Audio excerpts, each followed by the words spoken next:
Themma McCluskey, de 29 años, tenía el mundo a sus pies. Para millones de espectadores en el Reino Unido, ella era Kerry Skinner en la mítica serie EastEnders. Una joven talentosa, carismática y querida. Pero en marzo de 2012, las luces del set se apagaron para siempre de la forma más aterradora imaginable. Lo que comenzó como una búsqueda desesperada por una persona desaparecida en el este de Londres, terminó en las turbias aguas del Regent's Canal con un hallazgo que paralizaría al país. Lo más perturbador de esta historia no es solo cómo murió Themma, sino quién estaba detrás del crimen. Hoy analizamos el caso Themma McCluskey, cuando el peligro duerme en la habitación de al lado. Bienvenidos a mi canal. Empezamos.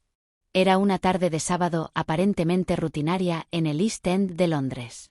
Sin embargo, la calma en la comisaría se rompió cuando dos personas cruzaron la puerta con el rostro desencajado por la angustia. Se trataba de Danny y Tony, hermanos de la joven desaparecida. La persona que buscaban era Themma McCluskey. Para cualquier británico, Themma no era una desconocida. A los 17 años había alcanzado el sueño de miles, un papel en EastEnders, la telenovela más icónica del país. Durante más de 30 episodios, su interpretación de Kerry Skinner la puso en el centro de tramas memorables, convirtiéndola en un rostro familiar en millones de hogares. Tony, quien compartía un piso en Shoreditch con Themma y su madre, explicó que su hermana llevaba 2 días sin aparecer. Según su versión, Themma salió de casa el jueves sin decir a dónde iba ni cuánto tardaría. No es propio de ella, repetía Tony ante los oficiales. Él se presentaba como el último eslabón, la última persona que la había visto con vida, sin que nadie sospechara que sus palabras eran el inicio de una elaborada red de mentiras.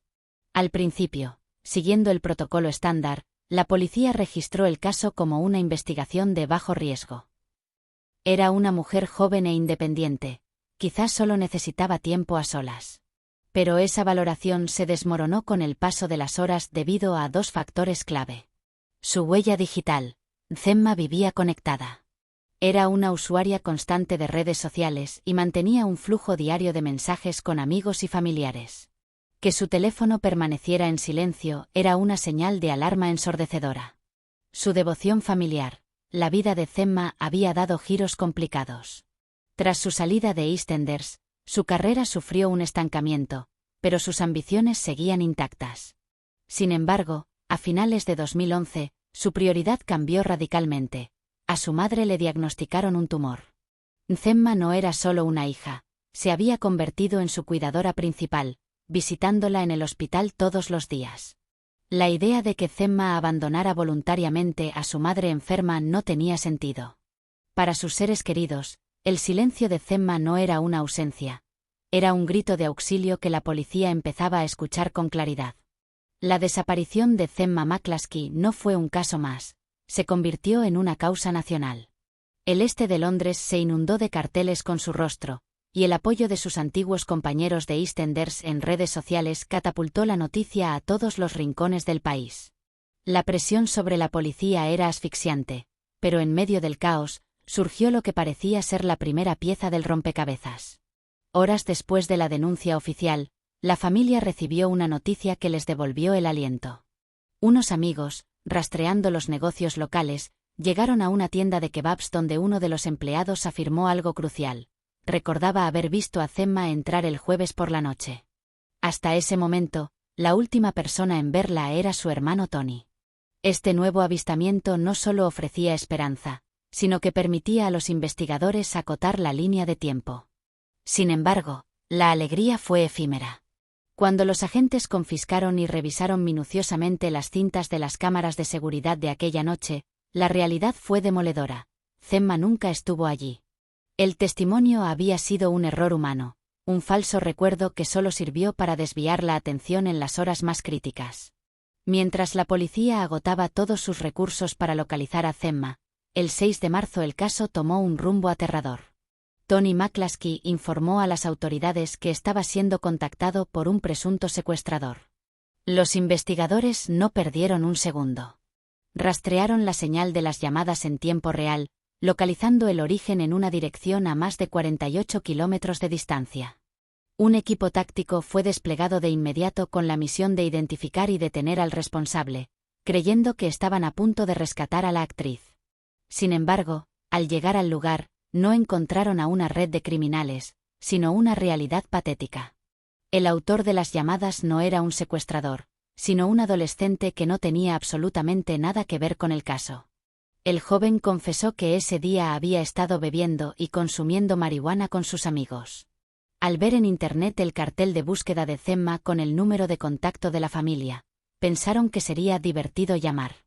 Aquella noche, mientras la policía perdía horas vitales persiguiendo una pista falsa, el joven se divertía a costa del dolor ajeno.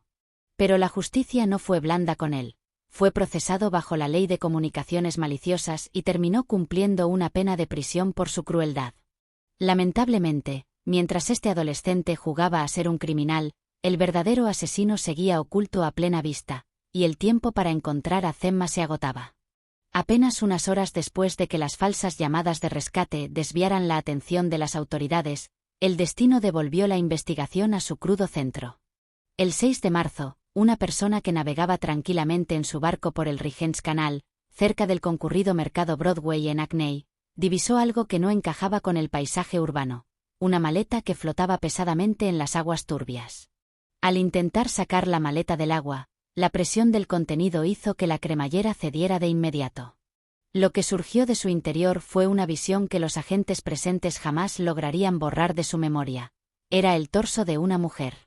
La policía ya tenía un detalle clave para identificar a Thelma. Sabían que la actriz llevaba un tatuaje de una mariposa en la parte baja de la espalda. Cuando los forenses examinaron los restos encontrados en la maleta, allí estaba. Era ella. Poco después, las pruebas de ADN confirmaron lo que todos temían: la búsqueda de la estrella de EastEnders había terminado de la forma más trágica posible.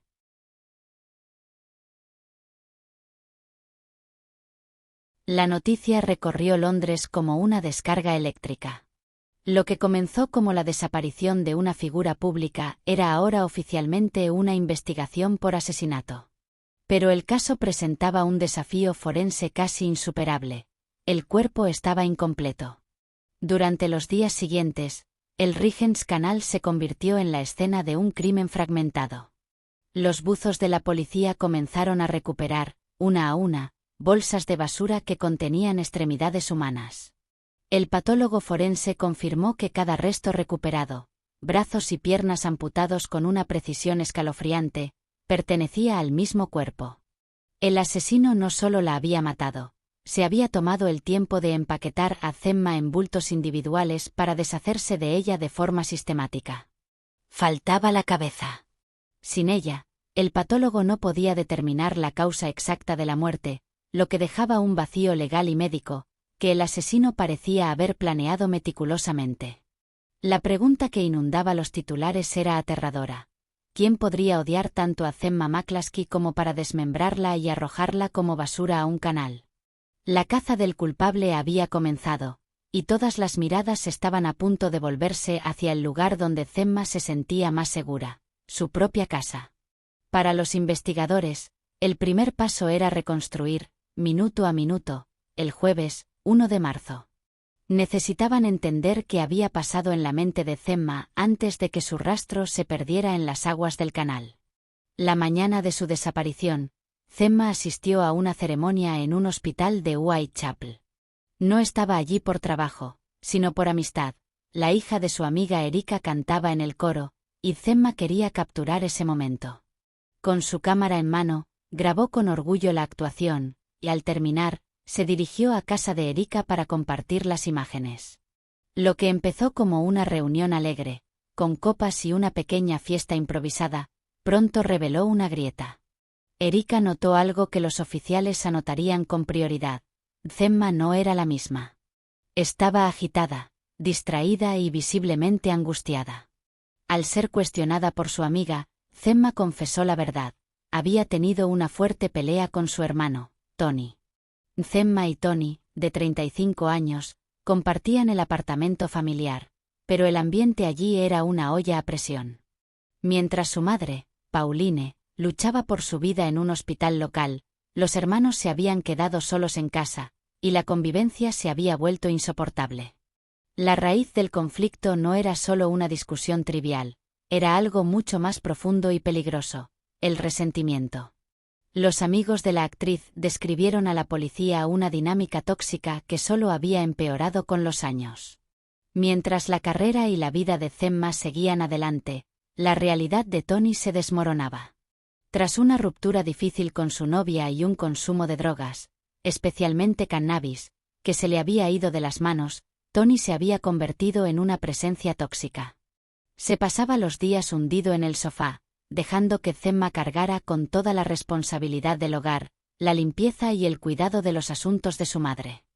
La mañana del 1 de marzo, la paciencia de Thelma llegó a su límite. Tony, en un estado de total negligencia, había dejado los grifos del baño abiertos, provocando una inundación que dañó seriamente la casa. Para Thelma, que estaba haciendo todo lo posible por mantener el orden mientras su madre recibía tratamiento, esto fue más que un descuido, fue una falta de respeto intolerable. Mientras Thelma intentaba despejarse en la pequeña reunión con sus amigas, el conflicto la persiguió a través de la tecnología. Su teléfono sonó. Era Tony.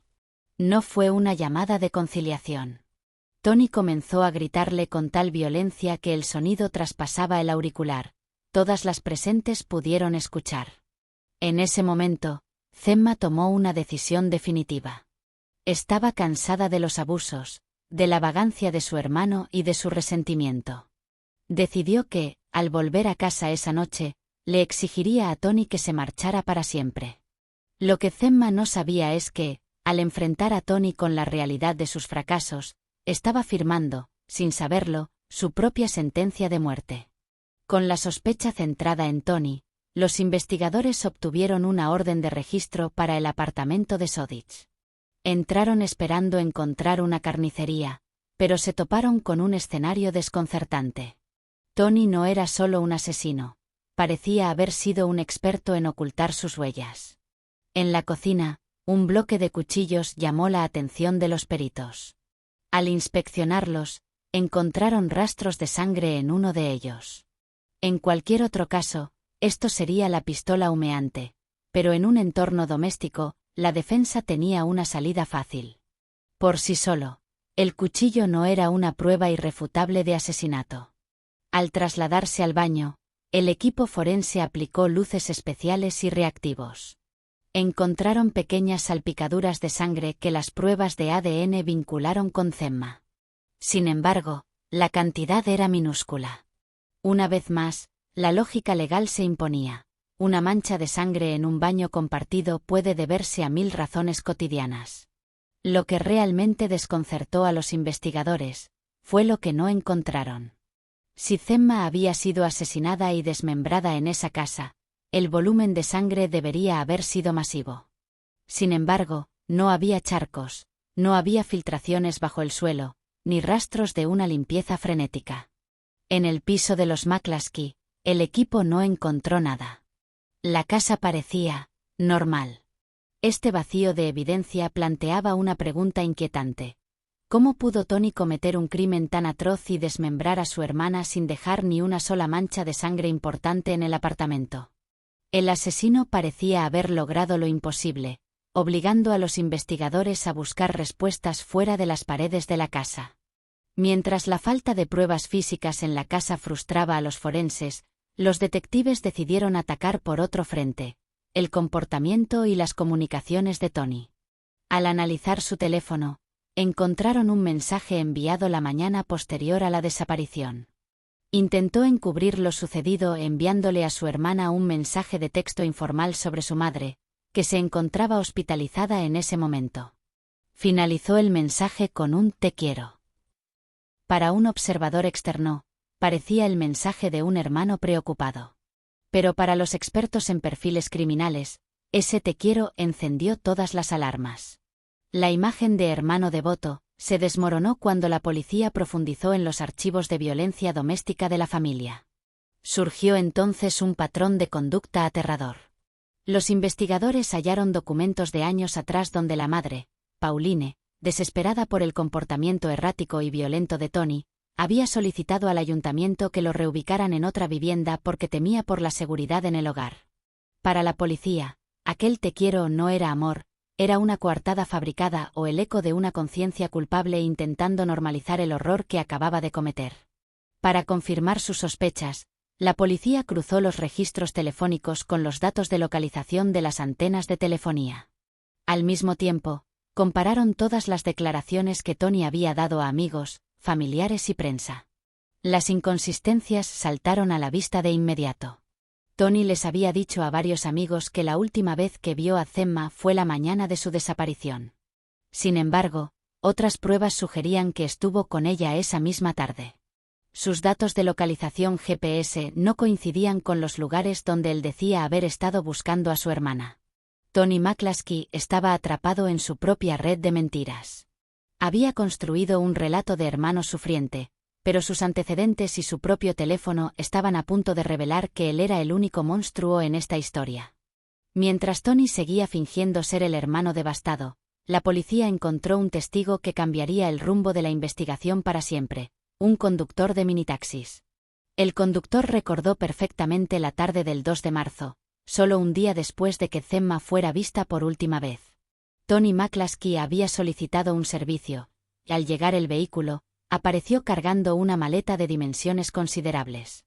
El taxista notó algo extraño de inmediato: la maleta pesaba una barbaridad.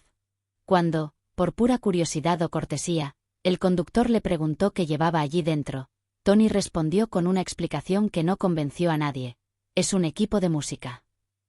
El conductor guardó silencio, pero en su mente algo no encajaba. Sabía que el peso y la forma de aquel bulto no correspondían a lo que Tony afirmaba. La policía confiscó el taxi de inmediato y desplegó a su equipo forense sobre el vehículo. No tardaron en encontrar lo que buscaban. En el interior del maletero, ocultos en las fibras de la alfombra, hallaron rastros de sangre de Thelma. Ya no eran solo suposiciones. Tony había transportado los restos de su hermana en ese coche. La dirección que Tony le dio al taxista resultó ser la prueba definitiva. El coche se dirigió a Daston Road, una calle solitaria que muere justo en la orilla del Regent's Canal, exactamente el área donde días después aparecería el torso de la actriz. Hasta ese momento, los detectives estaban perdidos. El canal es largo, tiene corrientes y revisar cada cámara de seguridad de la zona habría tomado meses de trabajo humano, buscando una aguja en un pajar. Pero el testimonio del taxista les dio dos regalos invaluables: una ubicación exacta y una hora concreta. Con estos datos, la policía fue directa a las grabaciones de circuito cerrado de Daston Road. Ya no buscaban a ciegas, sabían exactamente a quién estaban buscando y qué llevaba en las manos. Las cámaras estaban a punto de mostrarle al mundo lo que Tony McCluskey hizo bajo el amparo de la tarde, confirmando que el asesino no estaba en las calles de Londres, estaba en la familia. El testimonio del taxista llevó a los detectives directamente a las cintas de circuito cerrado de las calles que bordean el canal. Allí, en el granulado vídeo de seguridad, la mentira de Tony se desmoronó definitivamente. Las cámaras captaron a un hombre, identificado sin lugar a dudas como Tony McCluskey, arrastrando con esfuerzo la pesada maleta por la orilla del Regent's Canal. Horas más tarde, otra cámara lo registró regresando a casa con las manos vacías. El equipo de música del que había hablado nunca existió, lo que había dejado en el agua era a su propia hermana. Con estas piezas, los investigadores pudieron deducir la macabra secuencia de los hechos. Thelma llegó a casa esa noche, todavía furiosa por la llamada y la inundación, decidida a cumplir su palabra: Tony tenía que irse. Se cree que en ese momento se desató una pelea violenta que terminó con la vida de la actriz. Pero lo que ocurrió después fue lo que realmente heló la sangre de los experimentados detectives. Tony no entró en pánico, entró en acción. Para que Tony pudiera sacar el cuerpo de Thelma en una maleta sin dejar un rastro masivo de sangre en el piso, debió tomar precauciones casi quirúrgicas. La policía sospecha que el cuchillo de cocina con restos de sangre fue su primera herramienta, pero la autopsia reveló un detalle aún más perturbador: las primeras extremidades fueron difíciles de cortar, pero las siguientes mostraron cortes más limpios y contundentes. Esto sugiere una evolución macabra durante el crimen. Tony probablemente comenzó con un cuchillo y, al ver que no era suficiente, utilizó un hacha. Los investigadores creen que pudo haber salido a comprarla específicamente para esta tarea o que ya la tenía oculta. A pesar de las búsquedas exhaustivas, el arma del crimen y las herramientas de limpieza nunca aparecieron. Tony se deshizo de ellas con la misma frialdad con la que desmembró a Themma, borrando casi cualquier huella química de su atrocidad. Sin embargo, no pudo borrar su imagen de las cámaras, ni el rastro de sangre en el taxi que lo llevó directo a su sentencia. El 10 de marzo de 2012, 10 días después de que se reportara su desaparición, la farsa de Tony McCluskey terminó oficialmente. Fue acusado formalmente del asesinato de su hermana. Sin embargo, aún faltaba una pieza clave para cerrar el caso forense. Esa prueba definitiva emergió del agua poco antes de que comenzara el juicio. Durante una jornada comunitaria de limpieza de basura en una dársena lateral del canal, unos vecinos encontraron una bolsa de plástico sospechosa. En su interior, se hallaba la cabeza de Themma. Este hallazgo permitió que los forenses realizaran una autopsia completa que desmintió cualquier teoría de un accidente menor. El examen del cráneo fue devastador. Themma no había muerto de forma rápida o indolora. El forense identificó 2 traumatismos craneales masivos provocados por un objeto pesado y contundente. La fuerza de los impactos fue tal que fracturó el cráneo de la actriz, causándole una muerte violenta e inmediata. Además, el cuerpo presentaba hematomas en las extremidades, lo que confirmaba una lucha desesperada. Hubo una pelea física. Themma intentó defenderse, fue empujada o golpeada repetidamente antes de recibir los golpes fatales. En el estrado, Tony cambió su táctica. Ya no negaba haber matado a su hermana, pero se declaró inocente de asesinato, intentando que el jurado redujera el cargo a homicidio involuntario. Su defensa argumentó que Tony había sufrido una pérdida de control. Tony admitió ante el jurado que, cuando Themma regresó a casa aquella tarde, se produjo una confrontación final. Según su propio testimonio, las últimas palabras que escuchó de su hermana fueron gritos de desesperación. ¿Por qué sigues aquí? ¿Por qué no te has ido? Tony afirmó que, en ese momento, se le nubló la vista y que no recordaba los detalles del ataque. Sin embargo, para la fiscalía, el hecho de que Tony hubiera pasado las horas siguientes desmembrando el cuerpo con precisión y ocultando las pruebas sugería algo muy distinto a una pérdida de control. Sugería una mente fría, calculadora y profundamente resentida. En el estrado, Tony McCluskey intentó una última y desesperada maniobra, la amnesia selectiva. Afirmó que, tras perder los estribos en la pelea, su mente se había quedado en blanco. Aseguró no recordar haber descuartizado el cuerpo de su hermana ni haber orquestado el encubrimiento. Sin embargo, la fiscalía fue implacable al desmontar esta narrativa. Las acciones de Tony tras la muerte de Themma no hablaban de un hombre fuera de control, sino de un asesino calculador. No fue un acto espontáneo, fue una operación de limpieza metódica. Lo que hoy sabemos es que Tony no se deshizo del cuerpo de inmediato. Durante las 24 horas posteriores al asesinato, convivió con el cadáver de su hermana en el apartamento. En ese tiempo, tomó una decisión aterradora: la desmembraría pieza por pieza para arrojarla al canal. Toda la fachada posterior, organizar grupos de búsqueda, enviar mensajes de texto falsos cargados de afecto y llorar ante las cámaras, fue una estrategia fríamente ejecutada para burlar a la justicia. Tony sabía exactamente lo que había hecho y cómo pretendía eludir la cárcel. El jurado no tardó en ver a través de sus mentiras. Las alegaciones de pérdida de memoria fueron descartadas como una invención absurda ante la abrumadora evidencia de su planificación. El 30 de enero de 2013, la sala del tribunal quedó en silencio para escuchar el veredicto. Tony McCluskey fue declarado culpable de asesinato. El juez lo condenó a cadena perpetua, estableciendo una pena mínima de 20 años de prisión. Como muy pronto, Tony no podrá solicitar su libertad condicional hasta el año 2033. La estrella de EastEnders fue apagada por la envidia y el odio de quien debía protegerla, pero al menos, en las aguas del Regent's Canal y en los tribunales de Londres, la verdad finalmente salió a flote. Tuvieron que pasar meses de angustia y una investigación forense exhaustiva para que los restos de Themma fueran finalmente entregados a sus seres queridos. El 30 de noviembre de 2012, Londres se detuvo.